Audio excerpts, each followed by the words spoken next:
Thank you. I did not turn that on. So, did you guys have a good time on the river today? Everybody gonna stay awake? No.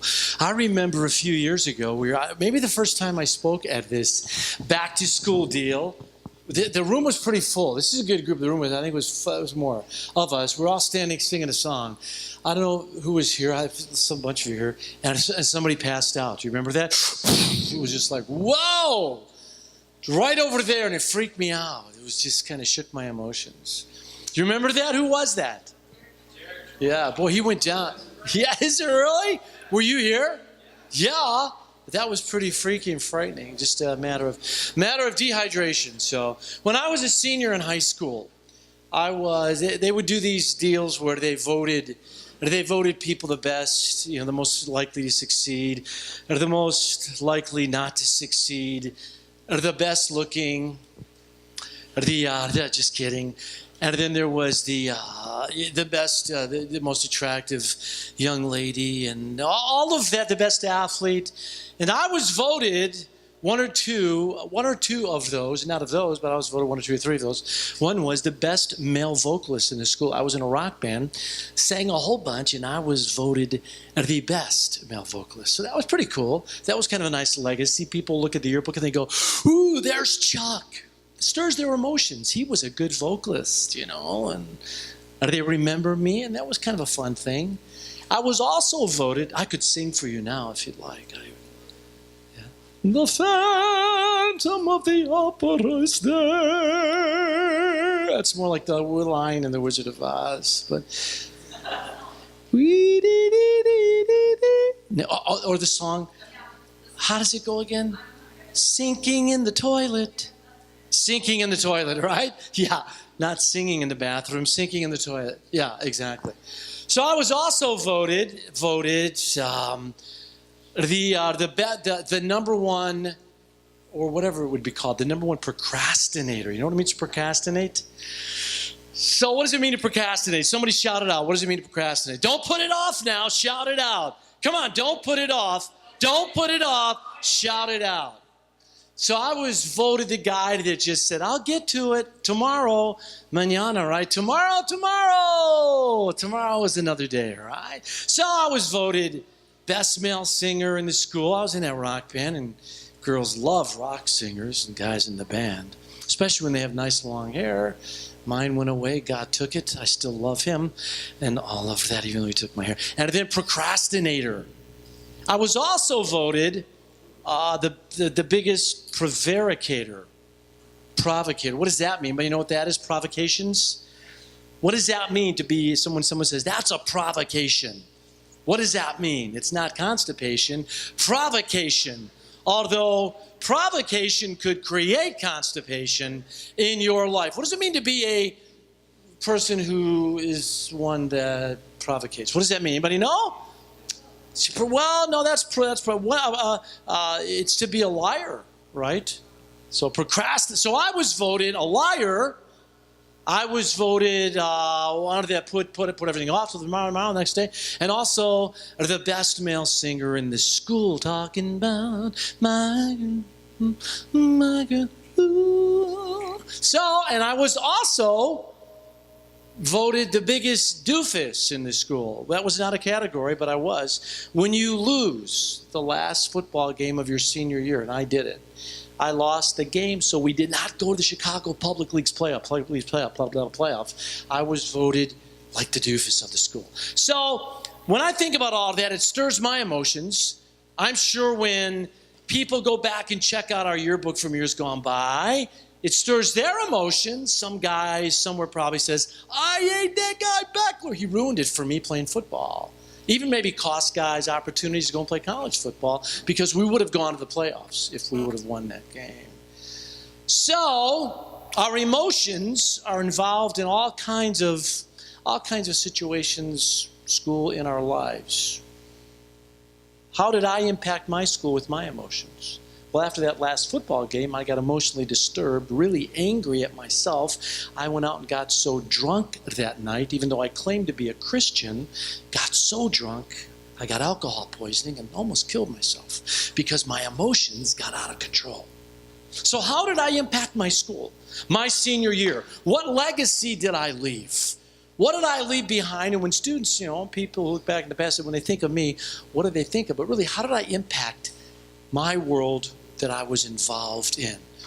Now, I said I was a Christian, and yet you look at my lifestyle, and there was a problem. So our emotions, involved in all kinds, different ways in our lives. You guys got school coming. Who's in 7th grade? Nice. Who's in 8th grade? 9th grade? 10th grade? 11th grade? Who's a senior? Nice. And who's a real senior? There you go. So, exactly. So you have emotions.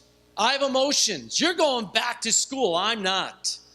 But I live in my community. I live in a world where I want to impact it for the glory of God. You've got emotions. Really, the back to school retreat is this. Those emotions, how are you going to use those for the good of others and for the glory of God? You think back, my senior in high school. It wasn't like, I'm not real proud of that, but that's kind of what I left behind. And really stepping into my senior year, so it was probably, if you think about it, I told you more stories, it would be even worse.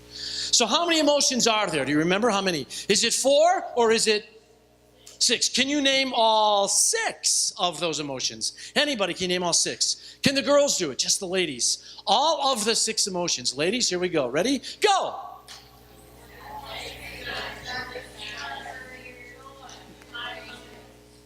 That's really good. Now, guys, your turn. Guys, the emotions from your side, all 6, what are they? Anger. I hear anger. So there are 6. This author says anger, fear, surprise, disgust, happiness, joy, or sadness. Sadness, and then there is surprise, which is kind of like happiness, joy. So they're all in there. I'm not sure there's 6 or 4, but the movie talks about how many? How many? About some islands, core memories, emotions, subliminal subconscious situations, clowns, bing bong, who's the friend that likes to play? Bing bong. Why don't you sing that to somebody right now? Let's just all, maybe even do it together. Ready? Bing bong, who's the friend that likes to play? I don't know how the rest of the song goes. But it was kind of a scary part in the movie. So I spoke to you last night on the emotion of? On the emotion of? On the emotion of? Fear. Yeah, fear's a bad one. Fear paralyzes. Fear prevents you from really enjoying a whole bunch of your life and others' lives. So I gave you 2 little statements at the end. The truth tramples terror, which is a synonym for fear. I also gave you a little quote that is, faith frees us from fear. So, and all of that is found in the Word of God as you cultivate your relationship with God. It's a problem. Fear's a problem. You go to school, you want to be accepted. So what do you got to do to be accepted? Somebody tell me, what do you need to do to be accepted so you don't got to worry about the fear thing? What do you got to do? What is it? Blend in. What else? Be like everybody else. What else? Be like everybody else. What else? Have a good face. Whatever that means, right? That's all kind of subjective. What else you got to do to be accepted by your peers? Yeah. Act like everybody else. And then you'll be like everybody else, and apparently, I guess, you'll be accepted like everybody else, which makes you like really nothing unusual or impacting. So you think about going back. Don't let fear paralyze you. Think about those 2 quotes I gave you. Think about truth, the scriptures I gave you. Go back and read those, engage your brains in those, and live above fear. Attack it, go after it, so you can impact your school this year for Christ. God saved you if you're saved. If you're a Christian, God saved you. Not just to play volleyball, basketball, football, be in some kind of music club or social club, but to be used for His glory. To see this group triple in size. Not that you personally can do it, but you can be used by God to bring truth and the message to your community, your friends. Don't let fear paralyze you. Don't let fear rock your world, shake you up, make you miserable. Don't do that this year. Ask the Spirit of God to give you the courage to rise above all of that. So I spoke about that. Linda spoke about, sadness. So sadness is not all bad, is it? In the movie, sadness was, in fact, everybody I talked to when I was going around camp saying, what do you think is the strongest emotion in that movie? They were like, sadness. Why? Sadness was the one at the very end that brought everything together in the movie. Sadness made joy, in a sense, become real. Although joy was already always there, sadness all of a sudden got real big, and joy got bigger, bigger, bigger, because sadness was made to touch all of those memories. And then there was a joy as a result of that. So sadness isn't always bad unless you go into the pit of despair, which would be to reject God or turn your back on God. I think that's what Linda said this morning. And then she gave you 3 steps, 3 truths, 3 principles, 3 articles to help you guys overcome sadness. Number 1, anybody? Number 1. Trust in the Lord. Easy to say, hard to do. Trust in God when your world gets really sad. All of a sudden you get a phone call, somebody's dead in your family. All of a sudden you have a situation at school where you're really not being accepted by your friends. All of a sudden it's a grade problem. Something going on in your head, something psychological, something emotional, and sadness overwhelms you, or memories from the past grab you, hold you, and you become incredibly sad. And so your friends look at you and they say, so what's wrong? Well, I'm really, really, really sad. Are you sad like I'm sad? And that friend is a friend who doesn't know Jesus Christ.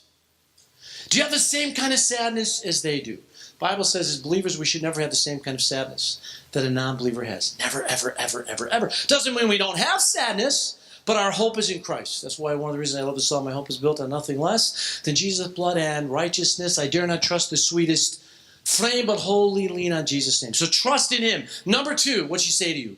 How do you deal with sadness? Second little step, thought, truth, principle, whatever she said to you. Anybody? God's in control. He's got it. How much has God got it? Some people say, I believe God's sovereign. What does that mean? God's in control of all things. And then you say, is God in control of blinking your eyes? Well, not that much in control. No, God's in control of the minutest detail in your lives. He knows every hair of your head, every thought in your mind. Jeremiah says, for His children, His people, He has plans to prosper you, not to harm you. So God's got it. All things are under His authority. You're not accepted, I can deal with it. God's got it. You struggle with some kind of class, God's got it, but do your part, be obedient, do your work. Your family's struggling, God's got it. He's got all things under His control. That helps you deal with sadness so you don't act and live like non-believers, and maybe they look at you and they say, you know, you're really going through a hard time, but you're not acting like the rest of us. What is up with that? What up? And you say, can I tell you a story about Jesus? What He means to me. Impact your schools. Don't leave a legacy like I did, even though I said I was a Christian. Don't leave that legacy.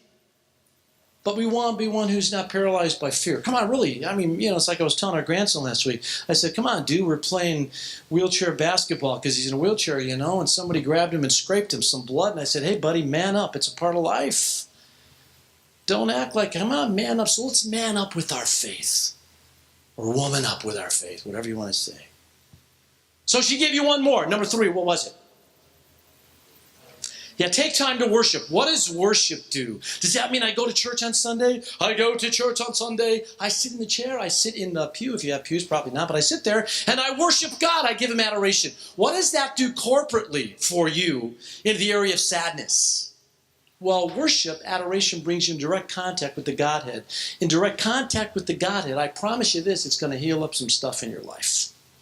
When we give worship and adoration to God, whether it's private, public, there is a healing that takes place. A big time healing. So take time to worship. to help you overcome sadness. Go before God's throne, get on your face, put your forehead on the ground. Do a face plant in worship. Say, God, I'm really sad, like David would do. And worship him. Give him thanks. And the brokenness, the sadness, it begins to turn into healing. And it becomes an incredible joy in your life. We talked about that today, didn't we? Absolutely. So tonight I want to talk to you about the biggie, man. I sat on my sunglasses the other day. A couple of years ago, somebody gave me a pair of Ray-Ban sunglasses. How much can they cost? Anybody, how much can Ray-Bans cost? How much? Yeah, how much? Yeah, a lot of money, man. I mean, these are yours. I had them for like 2 or 3 years, and people never said a word about my Ray-Bans. And then they broke on me. That bothered me, but they were giving me, so it didn't bother me that much. If I would have bought those babies, it may have really angered me. Maybe spend the money and then break them. And so I bought some from Five Below. They had all kind of colors, and people would say, I love your sunglasses. How much? I said, like $4. Like nothing. But the other day, I sat on my $4 sunglasses at camp. I was somewhere in Michigan. I was getting ready to go speak, and I sat down, and I felt this pinching on my butt. And I'm like, what is biting my bottom? And I got up, and my sunglasses were biting my bottom. They were crimpled and crunched, and there was this little wire thing sticking. I'm like, ouch, that really hurt. And then after the hurt, I got frustrated because I sat on them. And then after the frustration, that frustration turned into anger. And I almost picked them up and just started bending them. Have you ever felt that kind of frustration and anger? They're broken anyway. I might as well get a little angry and have some fun here. Exactly. Some of you who are those who like to tinker with plumbing and pipes and heating and air ducts and carpentry when things don't go your way. Oh, I love to watch those who are working with plumbing and pipes and carpentry and watch all of a sudden tools fly through the air. Watch a 2x4 take off like a 767. Watch a piece of PVC become a pipe cleaner, twisted, incredible. I was playing golf with one of my friends one day. I never thought I would see this. Playing golf. In fact, it was my doctor. You don't want a doctor like this. He missed one of his shots. It was really bad. And he took his club and he kind of went, boom! Pounded it in the ground. I'm like, well, I can understand that. You know, I mean, that's okay, right? Boom! Just a little divot, no big deal. Kill a few worms, nothing, right? And then he, boom, did it again. And then he took his club, stuck it in his bag, picked up the whole bag, and ran towards a pond. And I'm like, no!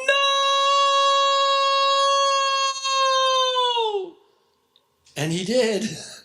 He launched those babies through the air, and they landed in the middle of the pond. And he said, that's it. I'm done with this game.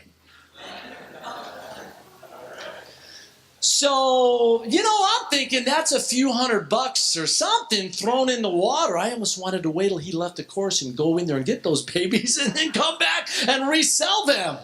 Why not? So anger, it's a biggie. It's huge. Sometimes you get so angry at somebody in your family that if your flesh was allowed, if God didn't restrain your flesh, if God didn't control you, your flesh, which is an evil, gross, disgusting animal, or that is opposite of the spirit living in you, ugly, would harm someone. Anger. Some of you on the river today. Some of you today in the river. For a moment, there was frustration, and then there was anger. Who today on the river? Let's be honest. Let's share our emotions. Let's emote. Let's emote. Who today for just a moment had a burst of anger? Yeah, raise your hand. Yeah. For those of you who are raising your hands, we're going to have group therapy 101 anger in that cabin afterwards. We're going to sit in a circle and we'll talk about your anger. We're going to let you express it, emote, get it out, share that. And in fact, we're going to have some mattresses in there. So you can just pound your head on the mattress and get rid of that anger. You can take your fist and you can beat the wall. In fact, you know what we're going to do? We've taken pictures of all the students. They're going to be there. If one of those students angered you today, you don't go to jail for hitting a picture, so you can hit the picture. Yeah. Or if one of your friends did that, you can do that. So let's face it, anger, it is a biggie. It is frightening. I have felt anger in my body that scares me about me. Now, some of you are probably saying, Chuck, we just don't see you as ever being an angry kind of guy. It isn't me.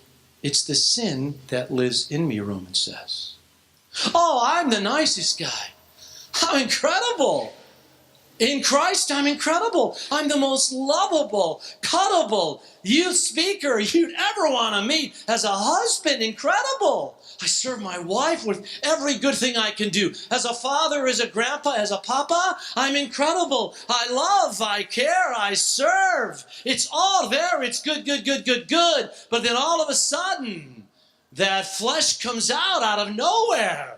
Does things like that to someone's head. We have bursts. It explodes. It is frightening. It is terrifying. And it's defined this way. Here it is, anger. You can just throw a couple thoughts down. And then we're going to have some fun just being angry in a while. Why would anyone create a game called Angry Birds? Do you know why? Because the person that was the innovator of that game deals with subliminal, subconscious clown issues in his life. Or perhaps a bird pooped on his face at one point, and now he wants the birds to be pooping on each other. I don't know. The definition of the word anger, here it is. Anger is an emotion with a wide range of intensity. From mild irritation, when you're angry, say things mild. Shut up, stupid. Don't be stupid, stupid. Those words can change to other words very, very quickly. And that comes out of your mouth like a burst, and you go, where'd that come from? Where did that 4-letter word love come from?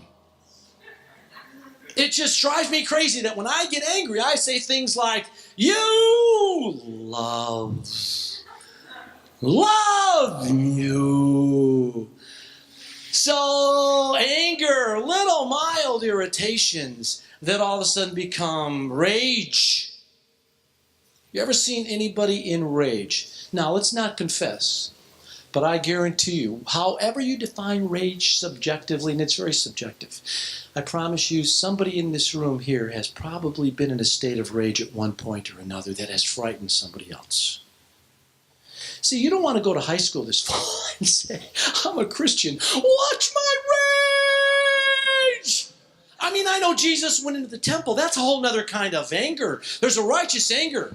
You go in and you throw things around because there's sin. So maybe you go into your school and you throw things around. You walk into the room and grab desks and throw them down. You get a cord of whips. And you begin to beat your teachers and your peers because they're full of sin. And then you go to jail. So here's the deal. There's an anger like that. But come on, face it, guys. You're going to deal with anger this year. Somebody, a teacher, a peer, one of your best friends, going to make you so angry that in the lunchroom, in the locker room, into the hallway, there's going to be a burst. And somebody's going to go, oh, I thought she or he was a Christian. Why would that behavior be there? And so you impact your school. Now let's face it. We all fight it. I was speaking at a camp somewhere. And it was about 400 junior high kids. I had them all bowing their heads. I was praying for them. Lord, help these little peasants.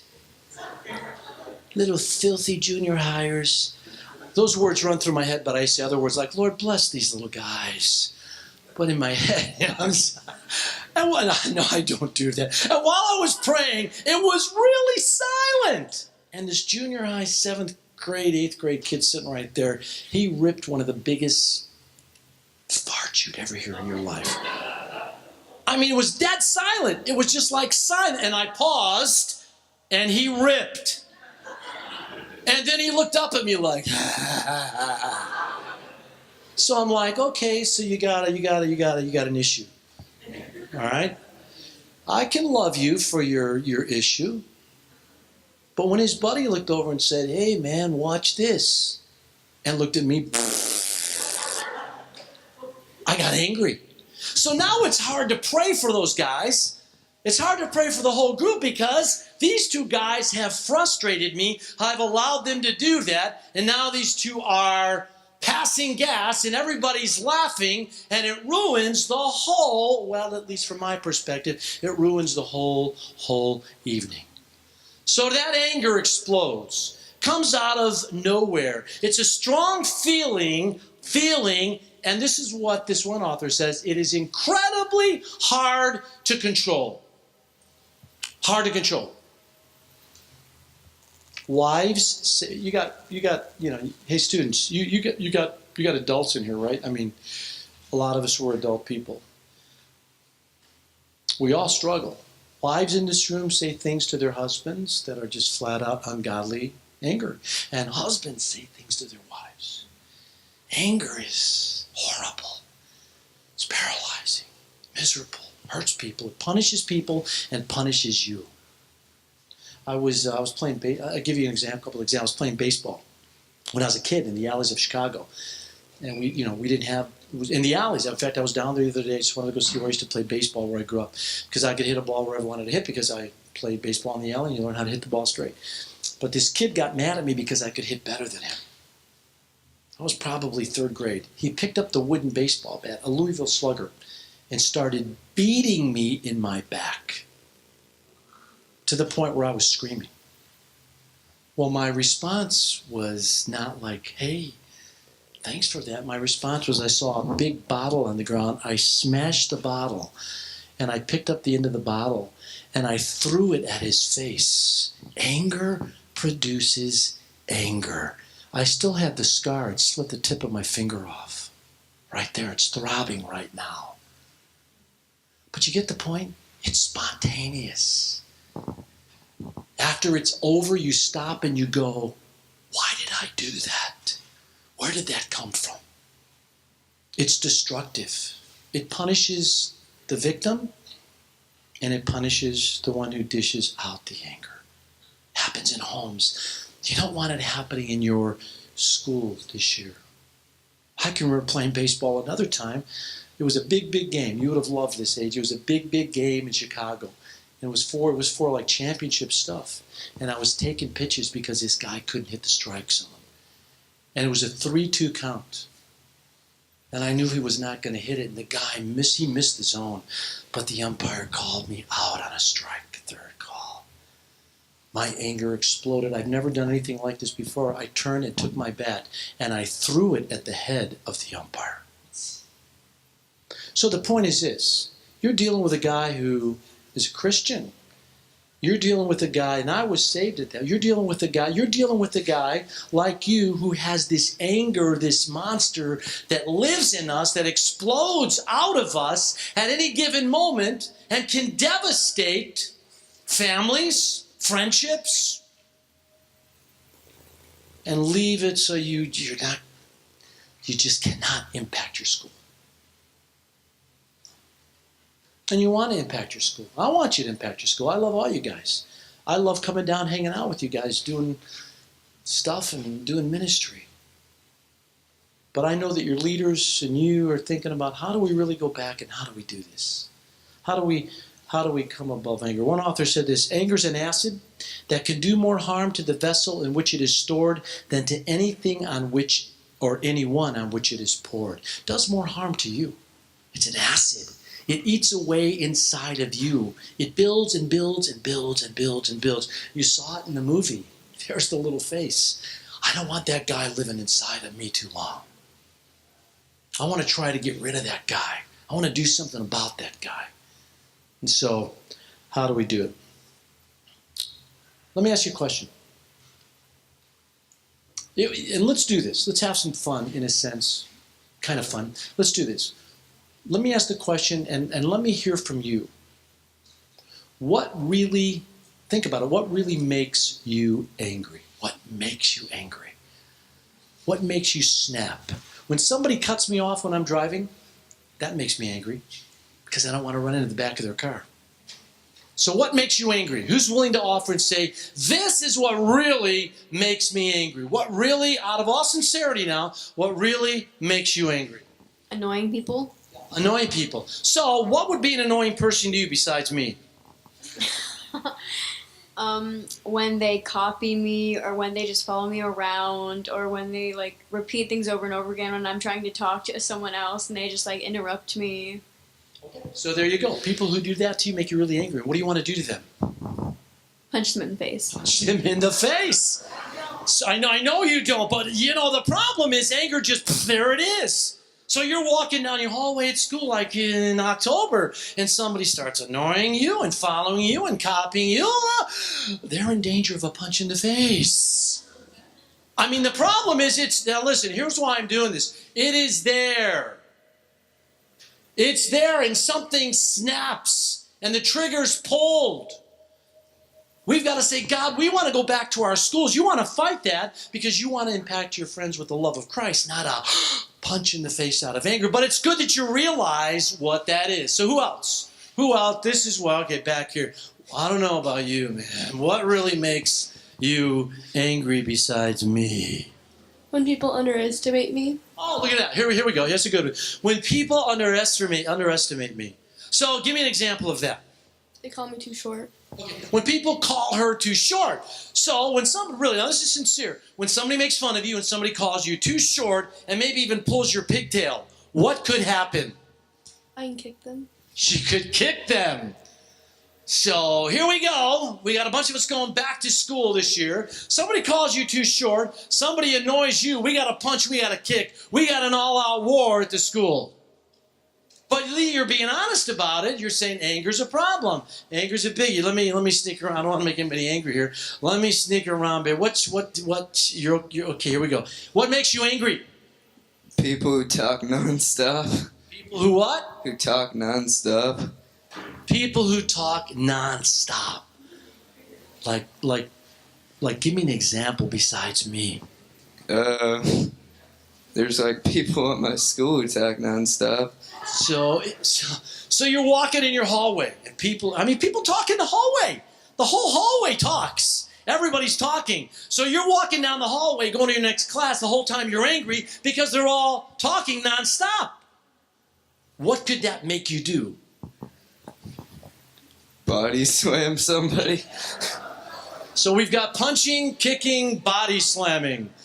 We have a Christian army developing here that's going to take over Gardner. I can see it. All right. Oh, we want to come over here. We want to get one of the leaders here. All right, AJ. Besides Tom Brady being a cheater, what makes you annoying habits? So biting their fingernails or things like that. Oh yeah, annoying habits.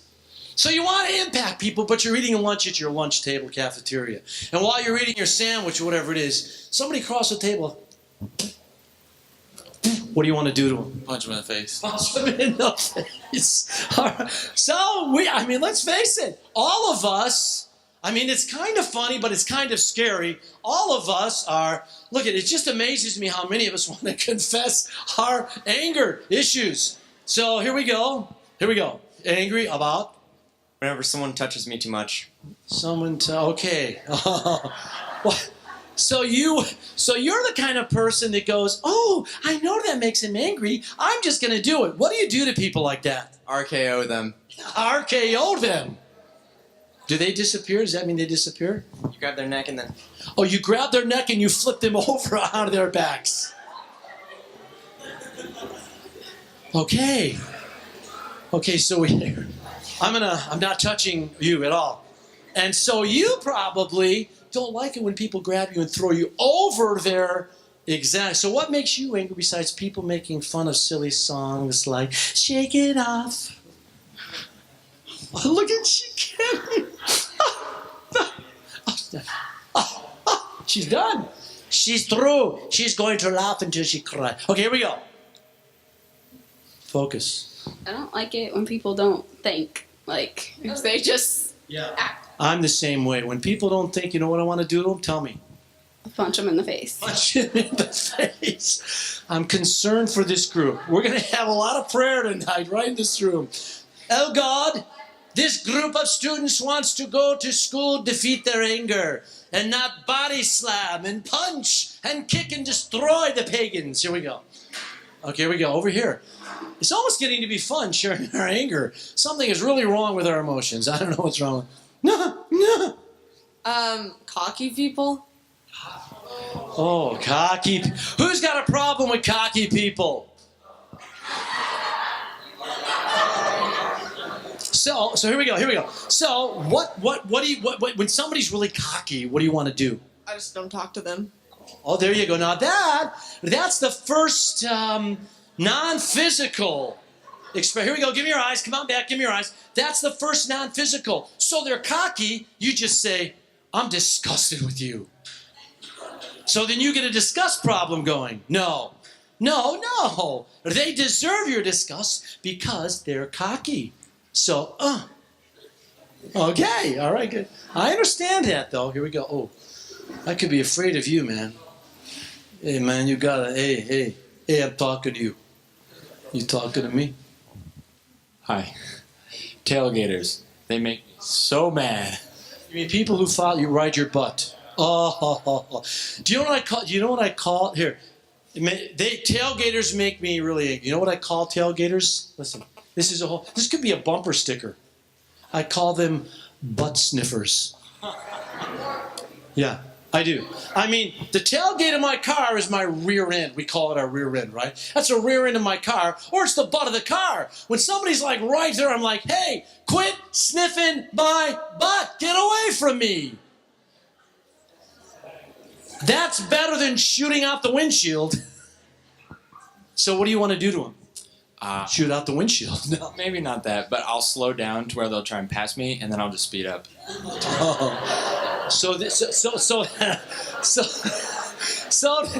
then you play with them. Yes. You taunt them. You torment them until they get angry. Then we have a case of road rage.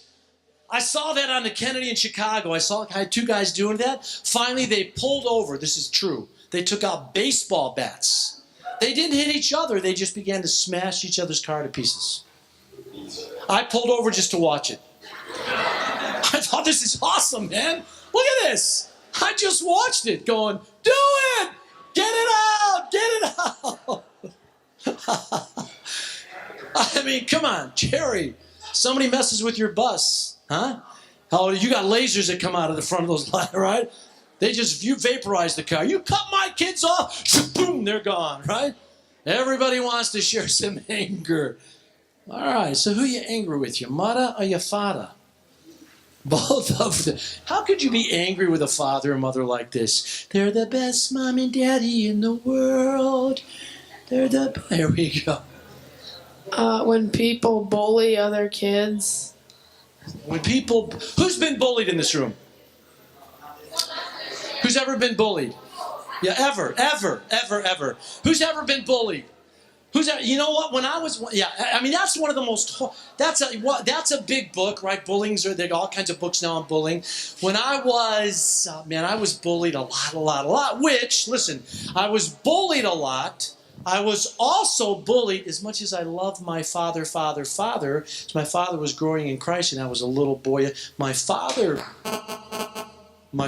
bullied me. Sorry, Dad. My father bullied me a little bit, which, now here's what it does. Tell me if I'm right or wrong. Bullying in your life produces big amounts of anger. Big. It got to the point, listen, I'm telling you, true. It got to the point when I got older, and I thought I was a Christian, but I wasn't a Christian because of the bullying in my life. If you messed with me, when I realized I could physically hurt you, I didn't just hurt you. I hurt you. Because I'm not bragging about that. It's because the anger built. And I hurt people.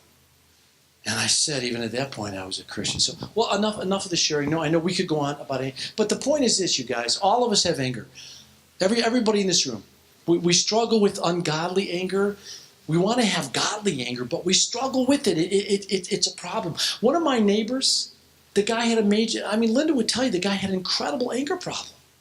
And anger with God, everything that he couldn't fix or it didn't work. I saw him one time take a brand new gas grill, brand new. And because he couldn't hook it up right, he picked the thing up off his deck and threw it into the middle of his yard. And then he went out there with hammers and just beat the thing to death, probably hundreds of dollars. So, I had one of my best friends I played football with in high school. He went to a club called Awana with me. We learned Bible verses. He was a buddy. We weren't in Sparks. They didn't have. We were the whatever it was, pals and all those other things. He was on the football team. He was a guard. I was quarterback. One day he came out of a bar. Somebody was sitting on his motorcycle. He went over and said, "Get off." And the guy said, "I'm taking your motorcycle." And he pulled a knife on my friend. My friend took the knife away. He should have taken the knife and thrown it away. He took it and began to stab him over and over. You would never have thought that of this kid, ever. He stabbed him until he killed him, and he went to prison for several, because of involuntary manslaughter.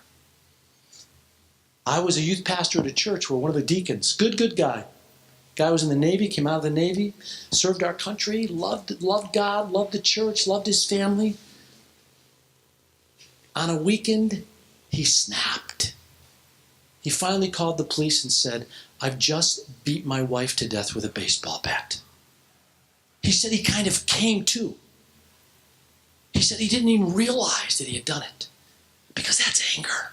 It explodes. It's there. It's in our flesh. He sat there and he wept. He called the police and said, "Come arrest me." Sat there holding his wife who he just killed, beat her to death. So anger's there. You guys go to school this year. Somebody says something and your anger blasts and you swear at them. Or you say something about them, or some kind of act, or you do hit them, or you do kick them, or you do push them. We got to say, "God, help us. Help us not to allow that anger to embarrass you, to embarrass the community of Christ, and to embarrass our earthly families." That's why it is important to confess, to talk about it, to say, "I got an anger problem. God, I need your help. Help me with this." And anger and disgust, they go together. You know, disgust is kind of a form of anger. It just takes another kind of twist. We get sarcastic with people. It normally comes in a audible. We say things to people, or we say things about people to other people. They make me sick. I can't stand the way they dress, the way they look, what they say, how they act. They just bother me. And as a result of that, as we gossip and we slander in our disgust, we hurt other people and embarrass God. It's really, the movie is really, when I saw it, I walked out, I said, what am I going to do with this? And then when we talked about it, Reg and I got to the point, I was going, oh my goodness, you got pre-fall emotion, post-fall emotion. You got secular emotion, spiritual emotion, godly, ungodly. We've got emotions. God says, I've given them to you to honor me for my glory. To show people there really is a God. And this God is loving and kind and merciful. And He's changed my life. And because His Spirit lives in me, I have the ability to overcome that which would be destructive, hurt me, and hurt others around me.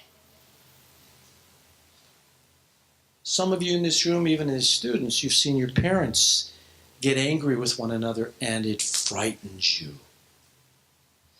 I remember in my life, the times that I was frightened the most probably was when I saw my mom and my dad fight.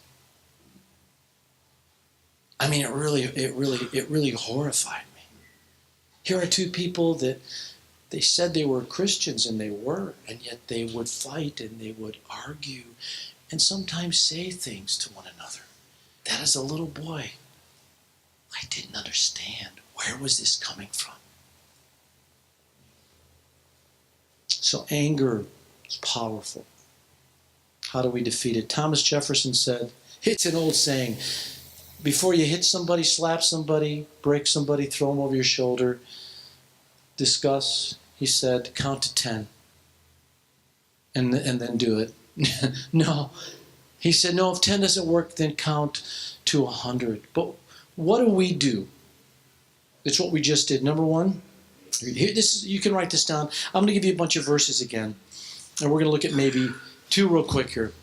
Number one, here's what you really do. How do you really defeat this anger, disgust issue, these emotions, and give glory to God? Number one, we just talked about it. We just kind of did it. Identify what angers you. I mean, just identify it.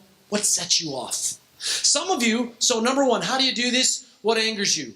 Wives in this room. I'm not going to get you to confess. Do you confess? But wives, you know exactly how to anger your husband, and you know exactly how they anger you. And husbands, it's the same thing. I can set Linda off. I can make her angry with the snap of my finger. I know just how to do it. She does the same to me. So it's important, really, to identify what angers you. What is that sin issue? What is that problem? What is that emotion that can explode and get you into trouble?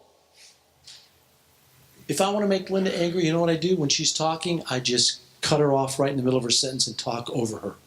And I'll see her face just turn into anger.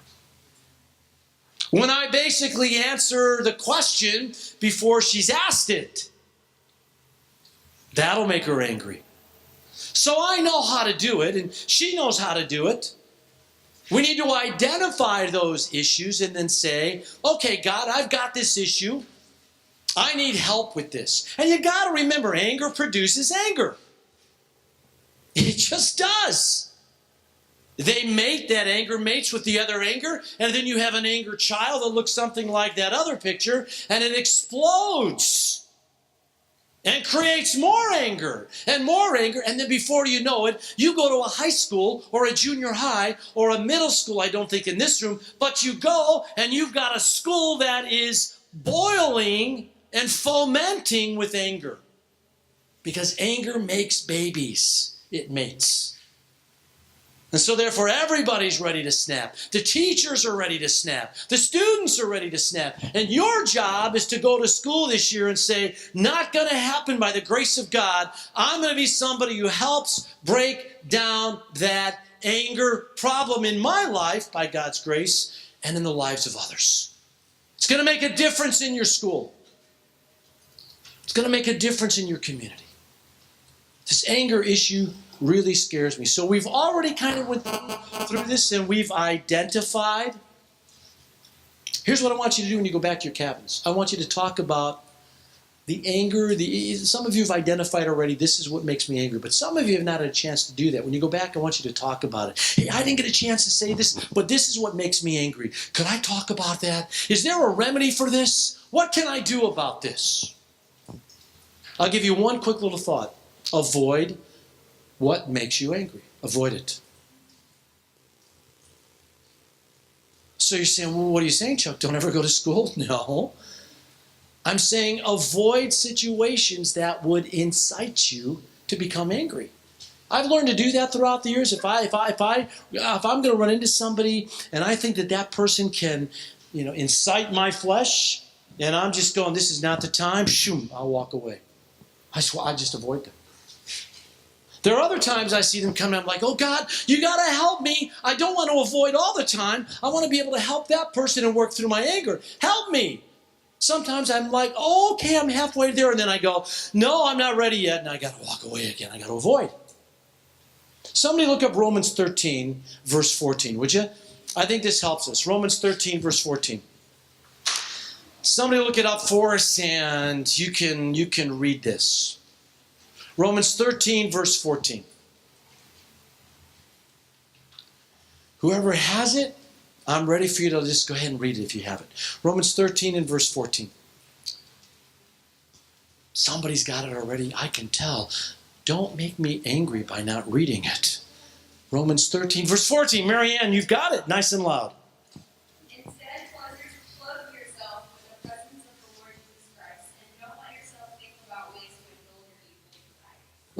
Did you hear that? Here, I'm going to give her the microphone.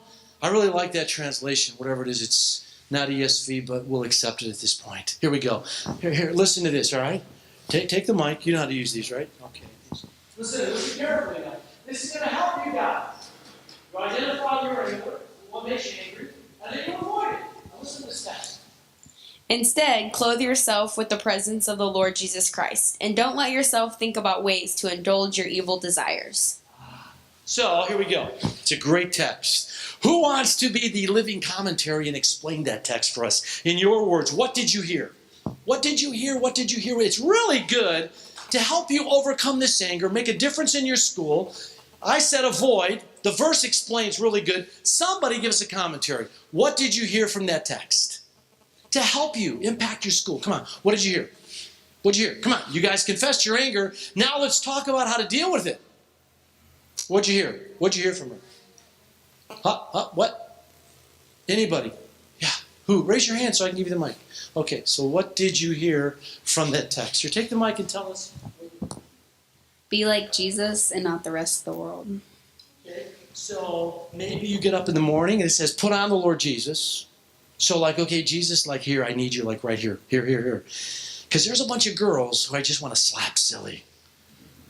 I'm sick of them. They make fun of me. They make fun of everybody. They think they're better than everybody. And I want you, Jesus, to help me love them and help me control my anger. Now, I've got evil desires about those girls. Jesus, I need you right there. Wrap me up. Help me go do this. Live and honor you. That sounds silly. It's good thinking. It's what the Bible says. It's what it says. Somebody else tell me what you heard. Or somebody else read it in another version. Who else has got another version besides that? Yeah. Here, let me give you the mic so we can hear you.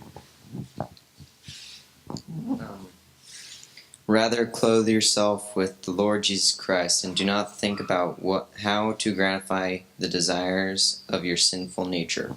So tell me what it's saying. It's saying, make love, not war. Okay, make love, not war. Don't even think about making war. See, it says don't think. Don't think bad thoughts. I mean, it's hard not to do that. I mean, those two junior high guys, I had bad thoughts the whole rest of that weekend. Like I'm going, man, Lord, let them explode with their own gas. They're gone. It's really hard not to think bad thoughts. Is that true or false? What's easier, to think good thoughts or bad thoughts? It should be the other way around. The spirit should be more powerful than the flesh. But Paul says in Romans, it just pukes out of me. I mean, it pukes and it pukes and it pukes. I don't know where it comes from. It makes me sick. He screams, oh, wretched man that I am. I cannot help myself in these areas. And then he says, thanks be to God who's given me the victory through Jesus Christ. I will have victory, but I've got to think right. Somebody makes you angry, you can't go, I want to get them back. How do I hurt them back? And yet your flesh goes, I want to get them back. You've got to go, no. That's bad thinking. I want to think Jesus, think right.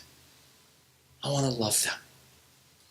So don't think evil. Don't think thoughts that could, I want to hurt somebody. I want to speak back about them. I want to spread rumors about them. Hey, you guys, these emotions are real. They're in my body. They're in your body. You've got a chance to go to school this year. This youth ministry to get your youth ministries together. Both churches making an impact for God and His glory. Surrendering your emotions to Him. Hey, do this. Look at 1 Samuel chapter 26. I want to show you this quickly. I know we're going a little longer tonight, but that's okay. That's what these weekends are about. 1 Samuel chapter 26 and verses 21 through 25. 1 Samuel 26, 21 through 25. I want to show you this whole issue of avoidance again. 1 Samuel chapter 26, 21 through 25. Then Saul said, hey, Saul, King Saul, 1 Samuel 26, he was always trying to kill David. Jealous, angry, jealous and more angry. All the time. David's on the run. Watch. Then Saul said, I've sinned. Oh, David, return my son, for I will no more do you harm. He's been chasing his rear end all over the place trying to kill him. But I'll never harm you again. He's a liar. He's a liar and he's unrepentant. So watch this. It says, because my life was precious in your eyes this day, behold, I've acted foolishly, David. I made a great mistake. And David answered and said, here's the spear, O king. Let one of the young men come over and take it. The Lord rewards every man for his righteousness and his faithfulness. For the Lord gave you into my hand today, and I would not put out my hand against the Lord's anointed. Behold, as your life was precious this day in my sight, so may my life be precious in the sight of the Lord, and may he deliver me out of all tribulation. Then Saul said to David, blessed be you, my son David. You will do many things, and you will succeed in them.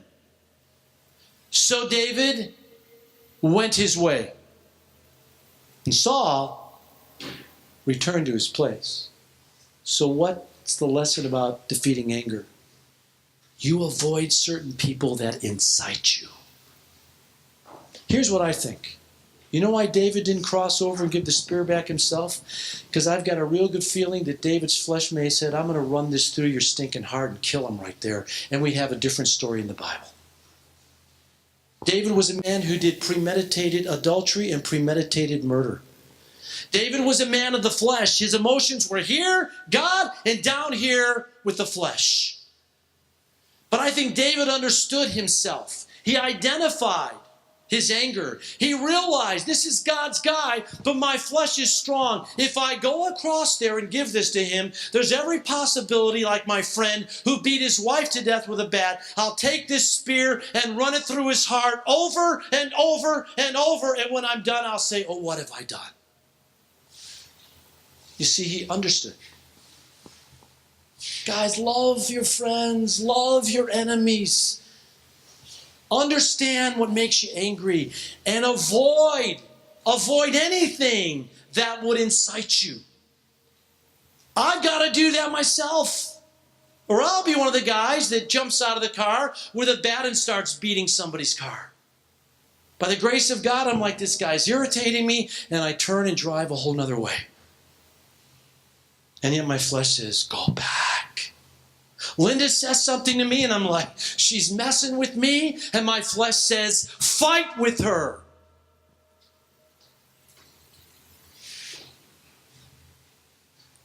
Flesh is ugly.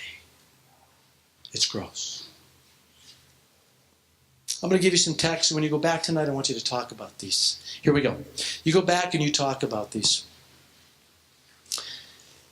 To help you guys overcome it, and then we're going to sing a song. Here it is. You just write these down, talk about it, read them. If you don't get to talk about it tonight, that's okay. Talk about it another time. But am I right or wrong? Anger's a problem. True or false? Is it scary? True or false? Have you ever been in a situation where you've been scared by somebody being angry? Yeah. Have you scared somebody? Have you frightened yourself? Then take this seriously.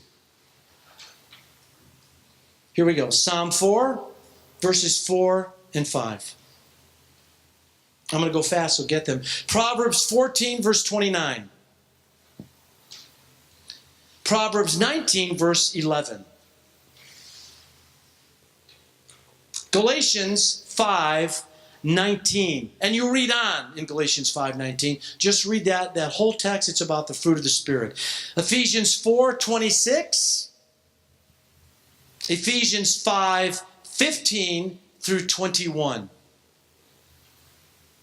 1 Timothy chapter 2, verse 8. I just want to make one quick comment about this one. Here, give me your eyes. 1 Timothy 2:8. Here's the deal. It's about prayer. It's interesting. Talks about prayer and anger. There's a whole lot in this one verse, but here's one of the little truths for us. If you're praying for somebody, it's real likely you're not going to punch them in the face. If you're praying for somebody, lifting holy hands to God, pleading for help, it's real likely you're not going to gossip, slander, or seek some kind of verbal revenge. That's why I love prayer. I mean, just pray all the time. That's why I think one of the reasons it says in God's Word, pray without ceasing. How about this one? James 1:19. Somebody knows this one. Be what? Slow to speak and slow to anger. How can I be fast? I just want to explode. You got to remember this, you guys. Remember this, please. The heart's deceitful, Jeremiah says, above all things, desperately wicked. Your flesh wants to have an anger feast. Do you guys get that? Your flesh wants to hurt yourself and somebody. You got to believe that truth. Here's another one for you. Genesis chapter 4. Just read the first few verses of that and see what it did to two brothers in their relationship. I love you guys a whole bunch. I love being with you. When I teach you, I feel privileged. I do not want to. Don't pack up yet. Don't pack up yet. Don't pack up. Don't pack up. Don't pack up. I want you to learn, just like Reg wants you to learn, and Janie and Marianne and all of your youth leaders, and Damon wants you to learn, and June wants you to learn. We love you guys. The band wants you to learn. I want to learn. I want to be more like Jesus. I want you guys to go back to school and have the best school year between the two churches you guys have ever had. Surrendering your emotions to Jesus, saying, help me, I'm not perfect, I'm broken, help me. I don't want to leave a legacy like Chuck did in his school. Thank God for forgiveness. Yay. But I want to impact. I love you guys. You have no idea. Privilege. When I was, I just got to tell you this, and come on up, you guys. Band, come on up, we'll do a song.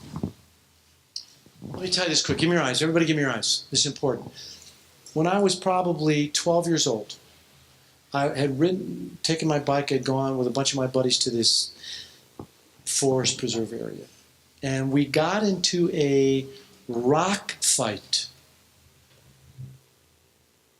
Now listen, this haunts me. I'm confessing here. God's forgiven me, but it haunts me. Got into a rock fight. Bunch of guys. And the anger got really hot. I mean, it started throwing just to hit somebody. And then it got to the point we were throwing to hurt somebody bad. And I picked out one kid with a set of glasses. And I took the rock, and I could throw.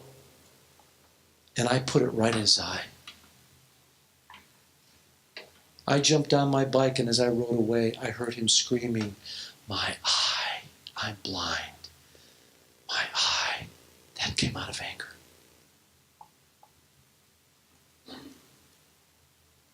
I'm forgiven for that, thank God. But that scar emotionally, it haunts me. I don't want that for you guys. I don't want it. I'm forgiven. And every time the scar comes up, and it's ugly and I hate it, that I hurt somebody that bad, out of anger. God says, you're forgiven. I'll take care of that boy. He's a man, I'll take care of him. I don't want that for you guys. So will you work at this, please? This is a dangerous emotion. Guys are going to sing. I'm going to ask you to do this. I'm going to ask you while they sing and play, I'm going to ask you to not stand up. I'm going to ask you to go to your knees. Now, don't do it yet. I'm going to ask you to go to your knees. And I'm going to ask you to do this. Based upon the emotions we've heard so far, God, I want to surrender these to you this year. This school year, I want to surrender these to you. Help me to live godly with my emotions. Help me if I have problems to go to the community of Christ. One of my favorite stories in the Bible is Abigail and David. Once again, David's emotions got out of control and he was on the warpath to kill somebody. And a friend came along and saved his rear end before God. You need one another. You need to talk to one another. You need to say, this makes me angry. I'm angry at this. You got to help me. You got to pray for me. You need an Abigail in your life. She came and she got down, and at the end of the story in Samuel, David realizes this woman saved his life. His anger was out of control. He couldn't even see it, could he? He couldn't see it. And he thanked her and gave thanks to God for sending a friend. You have to be friends. You have to be a community of love. And that means you talk to one another. You help one another. When you feel it building, whether it's sadness, whether it's fear, whether it's disgust, whether it's anger, you got to go to God, go to one another. Help, help, help.